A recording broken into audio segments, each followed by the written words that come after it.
ಈ ವಿಡಿಯೋದಲ್ಲಿ air break system ಹೇಗೆ ಕೆಲಸ ಮಾಡುತ್ತೆ, ಯಾವ್ಯಾವ ಕಾಂಪೋನೆಂಟ್ಸ್ ಬರುತ್ತೆ ಅಂತ ಹೇಳ್ಕೊಡ್ತೀನಿ. ನಾನು ಇಲ್ಲಿ ನಿಮಗೆ ಡೆಮಾನ್ಸ್ಟ್ರೇಷನ್ ಕೊಡ್ತಾ ಇರೋದು fail safe air break system ಅಂತ ಹೇಳಿ. ಮೊದಲನೇದಾಗಿ ಈ fail safe air break system ಅಲ್ಲಿ ಯಾವ ಕಾಂಪೋನೆಂಟ್ ಬರುತ್ತೆ ಅಂತ ಹೇಳಿ ತಿಳಿಸ್ತೀನಿ. ಸಿಸ್ಟಮ್ ಅಲ್ಲಿ ಮೇನ್ ಕಾಂಪೋನೆಂಟ್ ಅಂತ ಹೇಳಿದ್ರೆ ನಮಗೆ ಏರ್ ಕಂಪ್ರೆಸರ್ ಹೇಳ್ಬೋದು. ಈ ಏರ್ ಕಂಪ್ರೆಸರ್ ಏನಾಗುತ್ತೆ ಅಂತ ಹೇಳಿದ್ರೆ ಏರನ್ನು ಕಂಪ್ರೆಸ್ ಮಾಡಿ ನಮಗೆ ನೆಕ್ಸ್ಟ್ ಸಪ್ಲೈ ಮಾಡುತ್ತೆ. ಈ ಏರ್ ಕಂಪ್ರೆಸರ್ಗೆ ಡ್ರೈವ್ ಕ್ಯಾಮ್ ಶಾಫ್ಟ್ ಅಥವಾ ಕ್ರ್ಯಾಂಕ್ ಶಾಫ್ಟ್ ಇಂದ ಬರುತ್ತೆ, ಎಂಜಿನಿಂದ. ಇಲ್ಲಿ ಡೆಮಾನ್ಸ್ಟ್ರೇಷನ್ ಮಾಡಲಾಗಿರೋದ್ರಿಂದ ಇದಕ್ಕೆ ಏನು ಮಾಡಿದ್ದಾರೆ, ಎಲೆಕ್ಟ್ರಿಕಲ್ ಮೋಟರಿಂದ ಡ್ರೈವನ್ನು ಪ್ರೊವೈಡ್ ಮಾಡಿದ್ದಾರೆ. ನೆಕ್ಸ್ಟ್ ಏನಾಗುತ್ತೆ, ಏರು ಸೀದಾ ನಮಗೆ ಅನ್ಲೋಡ್ರ್ ವಾಲ್ವಿಗೆ ಹೋಗುತ್ತೆ. ಈ ಅನ್ಲೋಡ್ರ್ ವಾಲ್ವ್ ಏನು ಮಾಡುತ್ತೆ ಅಂತ ಹೇಳಿದ್ರೆ, ಏನು ನಮಗೆ ಏರ್ ಬ್ರೇಕ್ ಸಿಸ್ಟಮ್ ಕೆಪಾಸಿಟಿ ಇರುತ್ತೆ ಅದಕ್ಕಿಂತ ಜಾಸ್ತಿ ಏರ್ ಏನಾದ್ರು ಸಪ್ಲೈ ಆಯಿತು, ಅಥವಾ ಟ್ಯಾಂಕ್ ಕೆಪಾಸಿಟಿ ಏನಿರುತ್ತೆ ಆ ಟ್ಯಾಂಕ್ ಕೆಪಾಸಿಟಿಗಿಂತ ಜಾಸ್ತಿ ಏನಾದ್ರು ಏರ್ ಸಪ್ಲೈ ಆಯಿತು ಅಂತ ಹೇಳಿದ್ರೆ ಅದನ್ನು ರಿಲೀಸ್ ಮಾಡುತ್ತೆ. ಅದಕ್ಕೆ ಏನಂತ ಹೇಳ್ತೀವಿ, ಅನ್ಲೋಡ್ರ್ ವಾಲ್ವ್ ಅಂತ ಹೇಳ್ತೀವಿ. ಅದೇ ರೀತಿ ಬ್ಯಾಕ್ ಫ್ಲೋ ಅಂತ ಹೇಳಿದ್ರೆ ಮತ್ತೆ ರಿಟರ್ನು ಏರ್ ಕಂಪ್ರೆಸರ್ಗೆ ಏರ್ ಹೋಗೋದನ್ನು ಇದು ಏನು ಮಾಡುತ್ತೆ, ತಡೆಯುತ್ತೆ. ನೆಕ್ಸ್ಟ್ ಬರೋದೇ ನಮಗೆ ಸಿಸ್ಟಮ್ ಪ್ರೊಟೆಕ್ಷನ್ ವಾಲ್ವ್ ಅಂತ ಹೇಳಿ. ಈ ಸಿಸ್ಟಮ್ ಪ್ರೊಟೆಕ್ಷನ್ ವಾಲ್ವ್ ಏನು ಮಾಡುತ್ತೆ ಅಂತ ಹೇಳಿದ್ರೆ ಇದಕ್ಕೆ 4 ಔಟ್ಲೆಟ್ ಬರುತ್ತೆ. ಇನ್ನು ಡಿಸ್ಟ್ರಿಬ್ಯೂಟ್ ಮಾಡುತ್ತೆ ಅಷ್ಟೇ. ಏನು ಮಾಡುತ್ತೆ, ಎಲ್ಲ ಕಡೆ ಡಿಸ್ಟ್ರಿಬ್ಯೂಟ್ ಮಾಡುತ್ತೆ. ಇದಕ್ಕೆ ಏನಂತ ಹೇಳ್ತೀವಿ ನಾವು, ಸಿಸ್ಟಮ್ ಪ್ರೊಟೆಕ್ಷನ್ ವಾಲ್ವ್ ಅಂತ ಹೇಳ್ತೀವಿ. ನೆಕ್ಸ್ಟ್ ನೀವು ನೋಡ್ಬೋದು, ಸಿಸ್ಟಮ್ ಪ್ರೊಟೆಕ್ಷನ್ ವಾಲ್ವಿಂದ ನಮಗೆ ಏರ್ ಟ್ಯಾಂಕಿಗೆ ಏರು ಸಪ್ಲೈ ಆಗುತ್ತೆ. ಏರ್ ಟ್ಯಾಂಕಲ್ಲಿ ಏನು ಮಾಡುತ್ತೆ ಅಂತ ಹೇಳಿದ್ರೆ ನಮಗೆ ಏರನ್ನು ಸ್ಟೋರ್ ಮಾಡ್ಕೊಂಡು ಇಟ್ಕೊಳ್ಳೋದಕ್ಕೆ 2 ಏರ್ ಟ್ಯಾಂಕನ್ನು ಪ್ರೊವೈಡ್ ಮಾಡಿರ್ತಾರೆ. ನೆಕ್ಸ್ಟು ಏರ್ ಟ್ಯಾಂಕಿಂದ ಸೀದಾ ನಮ್ಗೆ ಏರು ನೀವು ನೋಡ್ಬೋದು, ಇಲ್ಲಿ ಬ್ರೇಕ್ ಪೆಡಲ್ನ ಕೆಳಗೆ ಇದೇನು ಬ್ರೇಕ್ ವಾಲ್ವ್ ಇದೆಯಲ್ಲ ಅದಕ್ಕೆ ಸಪ್ಲೈ ಆಗುತ್ತೆ. ಈ ಬ್ರೇಕ್ ವಾಲ್ವು ಈ ಬ್ರೇಕ್ ಪೆಡಲಿಂದ ನಮಗೆ ಆಪರೇಟ್ ಆಗುತ್ತೆ. ನೆಕ್ಸ್ಟು ಈ ಬ್ರೇಕ್ ಪೆಡಲಿಂದ ಕೆಳಗೆ ಏನು ಬ್ರೇಕ್ ವಾಲ್ವ್ ಇರುತ್ತಲ್ಲ ಅದರಿಂದ ನೀವು ನೋಡ್ಬೋದು 4 ಕನೆಕ್ಷನ್ ಹೋಗಿದೆ. 4 ಕನೆಕ್ಷನ್ ಎಲ್ಲಿ ಹೋಗಿದೆ ಅಂದರೆ 2 ಫ್ರಂಟ್ ವೀಲಿಗೆ, 2 ರೇರ್ ವೀಲಿಗೆ ಹೋಗಿದೆ. ಫ್ರಂಟ್ ವೀಲಲ್ಲಿ ನೀವು ಅಬ್ಸರ್ವ್ ಮಾಡ್ಬೋದು, ಇದಕ್ಕೆ ಈ ರೀತಿ 2 ಕೊಟ್ಟಿದ್ದಾರೆ. ಇದಕ್ಕೆ ಏನಂತ ಹೇಳ್ತೀವಿ ಅಂತ ಹೇಳಿದ್ರೆ ಬ್ರೇಕ್ ಚೇಂಬರ್ ಅಂತ ಹೇಳ್ತೀವಿ. ಬ್ರೇಕ್ ಚೇಂಬರ್ ಅಂತ ಹೇಳ್ತೀವಿ. ಅದೇ ರೀತಿ ಹಿಂದ್ಗಡೆ 2 ವೀಲಿಗೆ ನಮ್ಗೆ ಏನು ಕೊಟ್ಟಿದ್ದಾರೆ, ಸ್ಪ್ರಿಂಗ್ ಆಕ್ಚುಯೇಟರ್ ಅಂತ ಹೇಳ್ತೀವಿ. ಸ್ಪ್ರಿಂಗ್ ಆಕ್ಚುಯೇಟರ್ ಏನು ಅಂತ ಹೇಳಿದ್ರೆ ಇಲ್ಲಿ ತನಕ ಇದಕ್ಕೆ ನಾವು ಸ್ಪ್ರಿಂಗ್ ಆಕ್ಚುಯೇಟರ್ ಅಂತ ಹೇಳ್ತೀವಿ. ಇದಿಷ್ಟು ಮಾಮೂಲಿ ಸೇಮ್ ಅದು ಬ್ರೇಕ್ ಚೇಂಬರೇ ಆಗುತ್ತೆ.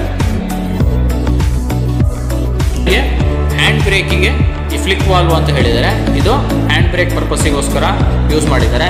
ಇದಕ್ಕೆ ಒಂದು ಕನೆಕ್ಷನ್ ನಮಗೆ ಇಲ್ಲಿಂದ ಸಿಸ್ಟಮ್ ಪ್ರೊಟೆಕ್ಷನ್ ವಾಲ್ವಿಂದ ಬಂದಿದೆ. ಈ ಕನೆಕ್ಷನ್ನು ಸಿಸ್ಟಮ್ ಪ್ರೊಟೆಕ್ಷನ್ ವಾಲ್ವಿಂದ ಬಂದಿದೆ.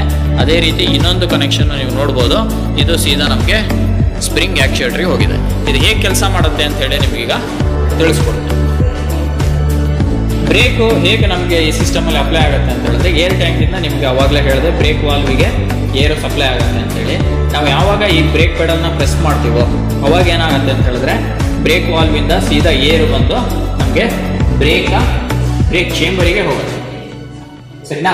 ಇಲ್ಲಿ ನೀವು ನೋಡ್ಬೋದು, ಒಂದು ವರ್ಕಿಂಗ್ ಮಾಡಲ್ ಇದೆ, ಇನ್ನೊಂದು ಕಟ್ ಸೆಕ್ಷನ್ ಮಾಡಲ್ ಇದೆ. ಈ ಕಟ್ ಸೆಕ್ಷನ್ ಮಾಡಲಲ್ಲಿ ನಿಮಗೆ ತೋರಿಸ್ತೀನಿ ಅದು ಹೇಗೆ ವರ್ಕ್ ಆಗುತ್ತೆ ಅಂತ ಹೇಳಿದ್ರೆ, ಕಟ್ ಸೆಕ್ಷನ್ ಮಾಡಲ್ ಒಳಗೆ ನೀವು ಇಲ್ಲಿ ಅಬ್ಸರ್ವ್ ಮಾಡ್ಬೋದು, ಒಂದು ರಬ್ಬರ್ ಡಯಾಫ್ರಾಮ್ ಇದೆ. ಅದೇ ರೀತಿ ಒಳಗೆ ಇಲ್ಲಿ ಈ ಕಡೆ ಒಂದು ನಿಮಿಷ ಬ್ರೇಕ್ ಚೇಂಬರ್ ಅಂತ ಹೇಳಿದ್ನಲ್ಲ, ಈ ಬ್ರೇಕ್ ಚೇಂಬರ್ ಇಲ್ಲಿ ನೀವು ಅಬ್ಸರ್ವ್ ಮಾಡ್ಬೋದು, ಇಲ್ಲಿ ರಬ್ಬರ್ ಡಯಾಫ್ರಾಮ್ ಇದೆ. ಹಾಗೆ ಇದ್ರ ಒಳಗೆ ನೀವು ಇಲ್ಲಿ ಅಬ್ಸರ್ವ್ ಮಾಡ್ಬೋದು, ಇದಕ್ಕೇನಂತ ಹೇಳ್ತೀವಿ ಅಂತ ಹೇಳಿದ್ರೆ ನಾವು ಪುಷ್ ರಾಡ್ ಅಂತ ಹೇಳ್ತೀವಿ.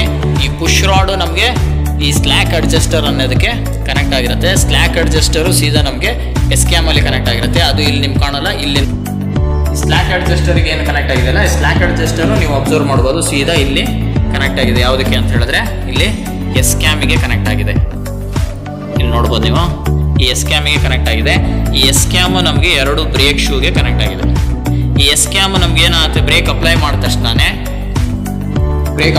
ತಕ್ಷಣ ಈ ಪುಷ್ ರಾಡು ಮುಂದೆ ಮೂಮೆಂಟ್ ಆಗುತ್ತೆ. ಅವಾಗ ಸ್ಲ್ಯಾಕ್ ಅಡ್ಜಸ್ಟರು ಮುಂದೆ ಮೂಮೆಂಟ್ ಆಗುತ್ತೆ. ಅವಾಗ ಈ ಎಸ್ಕ್ಯಾಮು ನಮ್ಗೆ ಏನಾಗುತ್ತೆ, ಎಕ್ಸ್ಪ್ಯಾಂಡ್ ಆಗುತ್ತೆ. ಎಕ್ಸ್ಪ್ಯಾಂಡ್ ಆದ ತಕ್ಷಣ ಈ ಬ್ರೇಕ್ ಶೂನ ತಳ್ಳುತ್ತೆ. ಅವಾಗ ಈ ಡ್ರಮ್ಮನ್ನು ಅದು ಹಿಡ್ಕೊಳುತ್ತೆ, ನಮಗೆ ಬ್ರೇಕು ಅಪ್ಲೈ ಆಗುತ್ತೆ. ಈ ರೀತಿ ನಮ್ಗೆ ಏನಾಗುತ್ತೆ ಅಂತ ಹೇಳಿದ್ರೆ ಬ್ರೇಕು ಅಪ್ಲೈ ಮಾಡಿದ ತಕ್ಷಣ ಏರ್ ಬ್ರೇಕ್ ಸಿಸ್ಟಮಲ್ಲಿ ಬ್ರೇಕ್ ಹಿಡಿಯುತ್ತೆ. ನೆಕ್ಸ್ಟ್ ನಾವು ಏನೇನು ಹೇಳಬೇಕು ಅಂತ ಹೇಳಿದ್ರೆ ಸ್ಪ್ರಿಂಗ್ ಆಕ್ಚುಯೇಟರ್ ಬಗ್ಗೆ ಒಂದು ಸ್ವಲ್ಪ ಹೇಳಬೇಕು, ಅದ್ರ ಬಗ್ಗೆ ಹೇಳ್ತೀನಿ. ನೆಕ್ಸ್ಟ್ ನಮಗೆ ಬರೋದು ಫ್ರಂಟ್ ವೀಲಲ್ಲಿ ನಾನು ಹೇಳಿದೆ, ಯಾವುದು ಬ್ರೇಕ್ ಚೇಂಬರ್ ಬಗ್ಗೆ ಹೇಳಿದೆ. ಇನ್ನು ನಿಮಗೆ ರೇರ್ ವೀಲಲ್ಲಿ ಬರೋದಾದರೆ ಇದಕ್ಕೆ ಏನಂತ ಹೇಳ್ತೀವಿ ಅಂದರೆ ಸ್ಪ್ರಿಂಗ್ ಆಕ್ಚುಯೇಟರ್ ಅಂತ ಹೇಳ್ತೀವಿ. ಈ ಸ್ಪ್ರಿಂಗ್ ಆಕ್ಚುಯೇಟರಲ್ಲಿ ನೀವು ನೋಡ್ಬೋದು 2 ಕನೆಕ್ಷನ್ ಕಾಣುತ್ತೆ.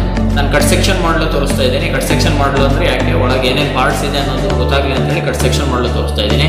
ನಿಮಗೆ ಇಲ್ಲಿ 2 ಕನೆಕ್ಷನ್ ಕಾಣುತ್ತೆ. ಒಂದು ಕನೆಕ್ಷನ್ನು ಎಲ್ಲಿಗೆ ಅಂತ ಹೇಳಿದ್ರೆ ನಮಗೆ ಹ್ಯಾಂಡ್ ಬ್ರೇಕಿಗೆ ಕನೆಕ್ಟ್ ಆಗಿರುತ್ತೆ, ಇನ್ನೊಂದು ಕನೆಕ್ಷನ್ನು ನಮಗೆ ಬ್ರೇಕ್ ವಾಲ್ವಿಗೆ ಕನೆಕ್ಟ್ ಆಗಿರುತ್ತೆ. ಈ ಸ್ಪ್ರಿಂಗ್ ಆ್ಯಕ್ಚುಯೇಟರ್ನ ಯಾಕೆ ಯೂಸ್ ಮಾಡ್ತೀವಿ ಅಂತ ಹೇಳಿದ್ರೆ ಹ್ಯಾಂಡ್ ಬ್ರೇಕ್ ಪರ್ಪಸ್ಸಿಗೋಸ್ಕರ. ಅದೇ ರೀತಿ ಈ ಸಿಸ್ಟಮ್ದು ಇನ್ನೊಂದು ಹೆಸರು ಏನು ಅಂತ ಹೇಳಿದ್ರೆ fail safe air break system ಅಂತೇಳಿ. ಅಂದರೆ ಎಲ್ಲಾದರೂ ಬ್ರೇಕ್ ಏನಾದರೂ ಫೇಲ್ಯೂರ್ ಆದರೂ ಗಾಡಿ ಏನಾಗುತ್ತೆ ಸೇಫ್ ಆಗುತ್ತೆ. ಅದಕ್ಕೋಸ್ಕರ ಇದಕ್ಕೆ ಏನಂತ ಹೇಳ್ತೀವಿ, fail safe air break system ಅಂತ ಹೇಳ್ತೀವಿ. ಬ್ರೇಕ್ ಫೇಲ್ಯೂರ್ ಆದರೆ ಹೇಗೆ ನಮಗೆ ಗಾಡಿ ಸೇಫ್ ಆಗುತ್ತೆ ಅಂತ ಹೇಳಿದ್ರೆ ಈ ಸ್ಪ್ರಿಂಗ್ ಆ್ಯಕ್ಚುಯೇಟರ್ ಮೂಲಕನೇ. ಅದು ಹೇಗೆ ಅಂತ ಹೇಳಿದ್ರೆ ಈ ಸ್ಪ್ರಿಂಗ್ ಆ್ಯಕ್ಚುಯೇಟರ್ ಏನಾಗುತ್ತೆ ಅಂತ ಹೇಳಿದ್ರೆ ನಿಮಗೆ ಇಲ್ಲಿ ಸ್ಪ್ರಿಂಗ್ ನೀವು ಅಬ್ಸರ್ವ್ ಮಾಡ್ಬೋದು. ಈ ಸ್ಪ್ರಿಂಗ್ ಏನಾಗಿರುತ್ತೆ ಅಂತ ಹೇಳಿದ್ರೆ ನಾವು ಗಾಡಿ ಸ್ಟಾರ್ಟ್ ಮಾಡಿದ ತಕ್ಷಣ ಏರ್ ಸೀದಾ ಇಲ್ಲಿ ಬಂದು ಈ ಸ್ಪ್ರಿಂಗನ್ನು ಒತ್ತಿ ಹಿಡ್ಕೊಂಡಿರುತ್ತೆ. ಈ ಥರ ಪ್ರೆಸ್ ಮಾಡಿ ನಮಗೆ ಸ್ಪ್ರಿಂಗನ್ನು ಹಿಡ್ಕೊಂಡಿರುತ್ತೆ. ಆಮೇಲೆ ಇಲ್ಲಿನ ಏನು ಮಾಮೂಲಿ ಪೋರ್ಷನ್ ಈ ಕನೆಕ್ಷನ್ನಿಂದ ಏನಿದೆ ಅದು ಬ್ರೇಕ್ ವಾಲ್ವಿಂದ ಆಪರೇಟ್ ಆಗ್ತಾ ಇರುತ್ತೆ. ಯಾವಾಗ ನಮಗೆ ಸಿಸ್ಟಮಲ್ಲಿ ಎಲ್ಲರೂ ಲೀಕೇಜಸ್ ಆಯಿತು ಅಂತ ಹೇಳಿದ್ರೆ ಇಲ್ಲಿ ಏನು ಸ್ಪ್ರಿಂಗನ್ನು ಒತ್ತಿ ಹಿಡ್ಕೊಂಡಿದೆಯಲ್ಲ ಆ ಸ್ಪ್ರಿಂಗಲ್ಲಿ ಏರ್ ಪ್ರೆಷರು ಡ್ರಾಪ್ ಆಗ್ತಾ ಬರುತ್ತೆ. ಡ್ರಾಪ್ ಆಗ್ತಾ ಬಂದಾಗೂ ಸ್ಪ್ರಿಂಗು ನಿಧಾನ ಎಕ್ಸ್ಪ್ಯಾಂಡ್ ಆಗ್ತಾ ಬರುತ್ತೆ. ಎಕ್ಸ್ಪ್ಯಾಂಡ್ ಆದಾಗಲೂ ಏನು ಮಾಡುತ್ತೆ ಅಂತ ಹೇಳಿದ್ರೆ ಈ ಡಯಾಫ್ರಮನ್ನು ತಳ್ಳಿ ಈ ಪುಷ್-ರಾಡನ್ನು ತಳ್ಳಿ ನಮ್ಗೆ ಏನಾಗುತ್ತೆ ಮಾಮೂಲಿ ನಾವು ತೋರಿಸ್ತಾನ ಸ್ಲ್ಯಾಕ್ ಅಡ್ಜಸ್ಟರ್ ಮೂವ್ಮೆಂಟ್ ಆಗಿ ಬ್ರೇಕ್ ನಮಗೆ ಅಪ್ಲೈ ಆಗುತ್ತೆ. ಇನ್ನೊಂದು ಏನು ಅಂತ ಹೇಳಿದ್ರೆ ಹ್ಯಾಂಡ್ ಬ್ರೇಕ್ ಸಿಸ್ಟಮು ಈ ಏನು ಸ್ಪ್ರಿಂಗ್ ಆ್ಯಕ್ಚುಯೇಟರಿಂದನೇ ಕೆಲಸ ಮಾಡೋದು. ಈ ಸ್ಪ್ರಿಂಗ್ ಆ್ಯಕ್ಚುಯೇಟ್ರಲ್ಲಿ ಹ್ಯಾಂಡ್ ಬ್ರೇಕ್ ಹೇಗೆ ಕೆಲಸ ಮಾಡುತ್ತೆ ಅಂತ ಹೇಳಿದ್ರೆ ನೀವು ಯಾವಾಗ ಹ್ಯಾಂಡ್ ಬ್ರೇಕನ್ನು ತೆಗಿತೀರೋ ಅವಾಗ ಇಲ್ಲಿ ಇರೋಂಥ ಏರಷ್ಟು ಹೊರಗಡೆ ರಿಲೀಸ್ ಆಗುತ್ತೆ. ರಿಲೀಸ್ ಆದ ತಕ್ಷಣ ಮಾಮೂಲಿ ಸ್ಪ್ರಿಂಗ್ ಏನಾಗುತ್ತೆ ಮತ್ತೆ ಎಕ್ಸ್ಪ್ಯಾಂಡ್ ಆಗುತ್ತೆ. ಎಕ್ಸ್ಪ್ಯಾಂಡ್ ಆಗಿ ನಮ್ಗೆ ಏನು ಮಾಡುತ್ತೆ ಇಲ್ಲಿ ನೀವು ಅಬ್ಸರ್ವ್ ಮಾಡ್ಬೋದು. ಇಲ್ಲಿ ಏನು ಮಾಡುತ್ತೆ ಅಂತ ಹೇಳಿದ್ರೆ ಇಲ್ಲಿ ಹೇಳಿದ್ನಲ್ಲ ಈ ಡಯಾಫ್ರಮನ್ನು ಏನು ಮಾಡಿದೆ ತಳ್ಳಿ ಹಿಡ್ಕೊಂಡಿದೆ. ತಳ್ಳಿ ಹಿಡ್ಕೊಂಡಾಗ ನಮ್ಗೆ ಏನಾಗುತ್ತೆ ಹ್ಯಾಂಡ್ ಬ್ರೇಕು ಅಪ್ಲೈ ಆಗುತ್ತೆ. ಅದಕ್ಕೋಸ್ಕರನೇ ಏನು ಮಾಡ್ತಾರೆ ಯಾವುದೇ ಏರ್ ಬ್ರೇಕ್ ಸಿಸ್ಟಮ್ ಇರೋವಂಥ ಗಾಡಿಗಳು ಬೆಳಗ್ಗೆ ನಿಮ್ಗೆ ತೆಗಿಬೇಕಾದ್ರೆ ಸ್ವಲ್ಪ ಹೊತ್ತು ಏನು ಮಾಡ್ತಾರೆ ರನ್ ಮಾಡ್ತಾ ಇರ್ತಾರೆ. ಯಾಕೆ ಅಂತ ಹೇಳಿದ್ರೆ ರನ್ ಮಾಡಿದಾಗ ನಮಗೆ ಕಂಪ್ರೆಸರು ಏರ್ ಟ್ಯಾಂಕ್ ಒಳಗೆ ಏರನ್ನು ಸ್ಟೋರ್ ಮಾಡುತ್ತೆ. ಆ ಏರು ನಿಮಗೆ ಇಲ್ಲಿ ಸಪ್ಲೈ ಆಗುತ್ತೆ. ಸಪ್ಲೈ ಆಗಿ ಸ್ಪ್ರಿಂಗನ್ನು ಕಂಪ್ರೆಸ್ ಮಾಡಿ ಹಿಡ್ಕೋಬೇಕು. ಆವಾಗ ಮಾತ್ರ ನಾವು ಹ್ಯಾಂಡ್ ಬ್ರೇಕನ್ನು ತೆಗಿಯೋಕ್ಕಾಗೋದು.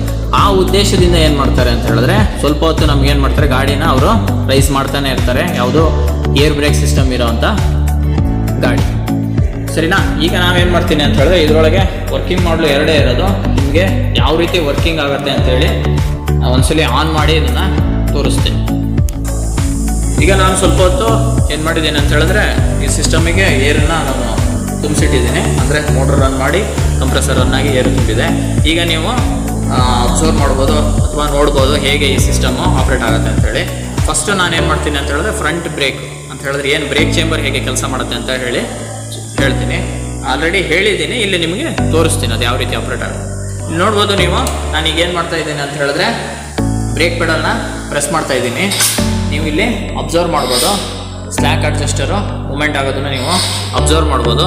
ಸ್ಲ್ಯಾಕ್ ಅಡ್ಜಸ್ಟರ್ ಮೂಮೆಂಟ್ ಆದಂಗೂ ಇಲ್ಲೇನಾಗುತ್ತೆ ನಮಗೆ ಎಸ್ಕ್ಯಾಮು ರೊಟೇಟ್ ಆಗುತ್ತೆ. ನಿಮಿಷ ಇಲ್ಲಿ ಏರ್ ಪ್ರೆಷರ್ ಕಡಿಮೆ ಇರೋದ್ರಿಂದ ಆಪ್ರೇಟ್ ಆಗ್ತಾ ಇಲ್ಲ. ಇಲ್ಲೇನಾಗುತ್ತೆ ಅಂದರೆ ಎಸ್ಕ್ಯಾಮು ನಮಗೆ ರೊಟೇಟ್ ಆಗುತ್ತೆ. ಆವಾಗ ಇದು ಎಕ್ಸ್ಪ್ಯಾಂಡ್ ಆಗಿ ಬ್ರೇಕು ಅಪ್ಲೈ ಆಗುತ್ತೆ. ಇಲ್ಲಿ ಇನ್ನೊಂದು ಏನು ಅಬ್ಸರ್ವ್ ಮಾಡ್ಬೋದು ಅಂತ ಹೇಳಿದ್ರೆ ನೀವು ಬ್ರೇಕ್ ಅಪ್ಲೈ ಮಾಡಿ ಈ ಏನು ನಿಮಗೆ ಇಲ್ಲಿ ಬ್ರೇಕ್ ಪ್ಯಾಡ್ ಕಾಣುತ್ತೆ ಇದು ಸೌದೋಗಿರುತ್ತೆ. ಸೌದೋಗ್ತಾ ಇದ್ದಂಗೆ ಏನು ಮಾಡಬೇಕು ನಾವು ಬ್ರೇಕನ್ನು ಅಡ್ಜಸ್ಟ್ ಮಾಡಬೇಕಾಗತ್ತೆ. ಅದಕ್ಕೋಸ್ಕರ ನಾವೇನು ಮಾಡ್ತೀವಿ ಇಲ್ಲಿ ಸ್ಲ್ಯಾಕ್ ಅಡ್ಜಸ್ಟರಲ್ಲಿ ಇಲ್ಲಿ ನಾವು ರೊಟೇಟ್ ಮಾಡೋದ್ರಿಂದ ಏನು ಮಾಡ್ಬೋದು ಬ್ರೇಕನ್ನು ಅಡ್ಜಸ್ಟ್ ಮಾಡ್ಬೋದು. ಅವಾಗ ಏನಾಗುತ್ತೆ ಅಂತ ಇದನ್ನು ರೊಟೇಟ್ ಆದ ತಕ್ಷಣವೇ ಇಲ್ಲಿ ನಮ್ಗೆ ಇಲ್ಲಿ ಎಸ್ಕ್ಯಾಮ್ ಇದೆಯಲ್ಲ ಒಂದು ಪೊಸಿಷನಲ್ಲಿ, ಅಂದರೆ ಈಗೇನು ಪೊಸಿಷನಲ್ಲಿದೆ ಅದಕ್ಕಿಂತ ಸ್ವಲ್ಪ ಡೌನ್ವರ್ಡ್ಸಲ್ಲಿ ರೊಟೇಟ್ ಆಗುತ್ತೆ. ಆವಾಗ ಇದು ಇನ್ನೂ ಎಕ್ಸ್ಪ್ಯಾಂಡ್ ಆಗಿ ನಮ್ಗೆ ಅದೇ ಪೊಸಿಷನ್ನು ರಿಟೈನು ಆಗುತ್ತೆ. ಇನ್ನು ನೆಕ್ಸ್ಟ್ ನಾನು ಇಲ್ಲಿ ಹ್ಯಾಂಡ್ ಬ್ರೇಕನ್ನು ನಿಮಗೆ ಆಪ್ರೇಟ್ ಮಾಡಿ ತೋರಿಸ್ತೀನಿ. ಆವಾಗ ನೀವು ನೋಡ್ಬೋದು ಹ್ಯಾಂಡ್ ಬ್ರೇಕು ಹೇಗೆ ಆಪ್ರೇಟ್ ಆಗುತ್ತೆ ಅಂತೇಳಿ. ಈಗ ನೀವು ನೋಡ್ಬೋದು ಹಿಂದ್ಗಡೆ ಬೇರಿಗೆ ಅಂತ ಹೇಳಿದ್ರೆ ಏನು ಸ್ಪ್ರಿಂಗ್ ಆ್ಯಕ್ಚುಯೇಟರ್ ಅಂತ ಹೇಳಿದ್ನಲ್ಲ ಅದು ಹೇಗೆ ಕೆಲಸ ಮಾಡುತ್ತೆ ಅಂತೇಳಿ ನೋಡ್ಬೋದು. ಸ್ಪ್ರಿಂಗ್ ಆ್ಯಕ್ಚುಯೇಟರ್ಗೆ ನಾನು ಹೇಳಿದೆ ಯಾವುದು ಹ್ಯಾಂಡ್ ಬ್ರೇಕು ಕನೆಕ್ಟ್ ಆಗಿರುತ್ತೆ ಅಂತ ಹೇಳ್ತಿದ್ದೆ. ಈಗ ಹ್ಯಾಂಡ್ ಬ್ರೇಕನ್ನು ನಾನು ರಿಮೂವ್ ಮಾಡ್ತಾ ಇದ್ದೀನಿ ಅಂತ ಹೇಳಿದ್ರೆ ಈಗ ಈ ಸಿಸ್ಟಮ್ ಈ ಟ್ಯಾಂಕ್ ಒಳಗೆ ಸ್ವಲ್ಪ ಏನೋ ಸ್ಟೋರ್ ಆಗಿದೆ. ಈಗ ನೋಡ್ಬೋದು ನೀವು ಅಬ್ಸರ್ವ್ ಮಾಡ್ಬೋದು. ಇಲ್ಲಿ ನೀವು ಏನು ಪುಷ್ ರಾಡ್ ಇದೆಯಲ್ಲ ಇದನ್ನು ಅಬ್ಸರ್ವ್ ಮಾಡ್ಬೋದು, ಅದು ಒಳಗೆ ಹೋಗುತ್ತೆ. ಈಗ ಯಾವ ಪೊಸಿಷನಲ್ಲಿ ಇದೆ ಅಂದರೆ ಹ್ಯಾಂಡ್ ಬ್ರೇಕ್ ಅಪ್ಲೈ ಆಗಿದೆ. ನಾವು ಹ್ಯಾಂಡ್ ಬ್ರೇಕನ್ನು ಈಗ ಏನು ಮಾಡ್ತಾ ಇದ್ದೀವಿ ತೆಗಿತಾ ಇದ್ದೀವಿ. ಈ ಸಿಸ್ಟಮಲ್ಲಿ ಸ್ವಲ್ಪ ಲೀಕೇಜ್ ಪ್ರಾಬ್ಲಮ್ ಇರೋದ್ರಿಂದ ಏನಾಗ್ತದೆ ಸರಿ ಆಪ್ರೇಟ್ ಆಗ್ತಾ ಇಲ್ಲ. ಅದನ್ನು ನೀವು ಈ ಫ್ಲಿಕ್ ವಾಲ್ನ ನಾವು ಆಪ್ರೇಟ್ ಮಾಡಿದಾಗ ನೀವು ಅಬ್ಸರ್ವ್ ಮಾಡ್ಬೋದು. ಇದು ನಮಗೆ ಏನು ಪುಷ್ ರಾಡು ಒಳಗೆ ಹೋಗ್ತಾ ಇದೆ. ಇದೇನು ಅಂತ ಹೇಳಿದ್ರೆ ನಾವು ಹ್ಯಾಂಡ್ ಬ್ರೇಕ್ ತೆಗೆದ ತಕ್ಷಣ ಏನಾಗುತ್ತೆ, ಅಥವಾ ಹ್ಯಾಂಡ್ ಬ್ರೇಕ್ ತೆಗೆದ ತಕ್ಷಣ ಏನಾಗುತ್ತೆ, ಏರ್ ಸೀದಾ ಬಂದಿದ್ರೊಳಗೆ ಸ್ಟೋರ್ ಆಗುತ್ತೆ, ಸ್ಪ್ರಿಂಗನ್ನು ಈಗ ಕಂಪ್ರೆಸ್ ಮಾಡಿಟ್ಕೊಳುತ್ತೆ. ಈ ಪುಷ್ ರಾಡ್ ಅವಾಗ ಏನಾಗುತ್ತೆ, ಫ್ರೀ ಆಗುತ್ತೆ ಅಂತ ಹೇಳಿದ್ರೆ ರಿವರ್ಸ್ ಬರೋದು. ಅವಾಗ ನಮ್ಗೆ ಏನಾಗುತ್ತೆ, ಹ್ಯಾಂಡ್ ಬ್ರೇಕನ್ನು ನಾವು ತೆಗಿತೀವಿ, ಬ್ರೇಕು ಫ್ರೀ ಆಗುತ್ತೆ. ಆಮೇಲೆ ಉಳಿದಿರೋ ಅಂಥ ಸಿಸ್ಟಮು ಮಾಮೂಲಿ ಅಂತ ಹೇಳಿದ್ರೆ ಏನು, ಇದಿಷ್ಟು ಬ್ರೇಕ್ ಚೇಂಬರ್ ಆಗುತ್ತೆ. ನೀವು ಬ್ರೇಕ್ ಪೆಡಲಿಂದ ಅಪ್ಲೈ ಮಾಡಿದ ತಕ್ಷಣ ಬ್ರೇಕ್ ಬಾಲಿಂದ ಏರ್ ಬಂದು ಮಾಮೂಲಿ ಏನು ಆಪ್ರೇಟ್ ಆಗ್ತಾ ಇರುತ್ತೆ.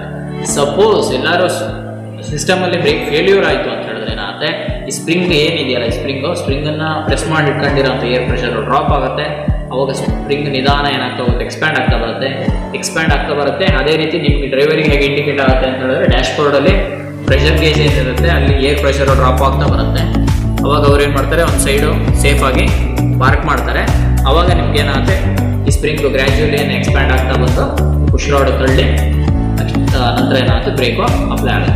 ಈ ರೀತಿ ಈ ಸಿಸ್ಟಮಲ್ಲಿ ಬ್ರೇಕ್ ಏನಾದರೂ ಫೇಲ್ ಆದರೂ ಸೇಫ್ ಆಗುತ್ತೆ. ಅದಕ್ಕೋಸ್ಕರ ಇದನ್ನು ನಾವೇನಂತ ಹೇಳ್ತೀವಿ, fail safe air break system ಅಂತ ಹೇಳ್ತೀವಿ. ಇದಿಷ್ಟು ಏರ್ ಬ್ರೇಕ್ ಸಿಸ್ಟಮ್.